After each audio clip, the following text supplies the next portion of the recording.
पृथ्वी की जनसंख्या वृद्धि को हल करने के लिए वैज्ञानिकों ने एक संकुचन तकनीक का आविष्कार किया जो एक सामान्य व्यक्ति को 10 सेंटीमीटर तक छोटा कर सकती है और फिर उसे एक लघु दुनिया में डाल दिया जाता है। यहाँ खिलौने का घर शानदार बंगला बन सकता है और सामान्य आकार की बिस्किट कई दिनों तक खाने के लिए पर्याप्त हो सकती है। बेशक सबसे महत्वपूर्ण बात यह है कि सामान्य दुनिया के 10,000 युआन यहाँ पर 1 लाख के बराबर है। इसी कारण कई ऐसे गरीब लोग जिनकी मासिक आय 8,000 से कम होती है इस छोटे दुनिया में रातों रात अमीर बनने का अनुभव पाने के लिए इस प्रक्रिया का चयन करते हैं। लेकिन इसका एकमात्र नुकसान यह है कि सर्जरी अपरिवर्तनीय होती है। एक बार छोटा हो जाने पर फिर कभी भी पूर्ववत नहीं किया जा सकता। टेडी और उनकी पत्नी एक गरीब मजदूर जोड़ी थे। वे पूरी जिंदगी मजदूरी नहीं करना चाहते थे, इसलिए उन्होंने छोटे होने का विकल्प चुना।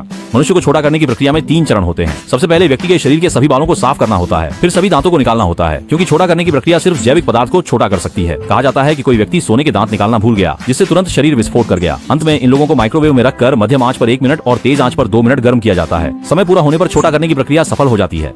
हो गई 2 मीटर लंबा मजबूत आदमी भी मिनी आकार का व्यक्ति बन गया। मिनी आकार के व्यक्ति को उठा लेने के बाद डॉक्टर उन्हें मिनी नकली दांत फिर से लगाते हैं और फिर उनके जागने का इंतजार करते हैं। लेकिन टेडी की स्थिति थोड़ी निराशाजनक है। उसकी पत्नी बाल साफ करते समय अचानक पछताने लगी।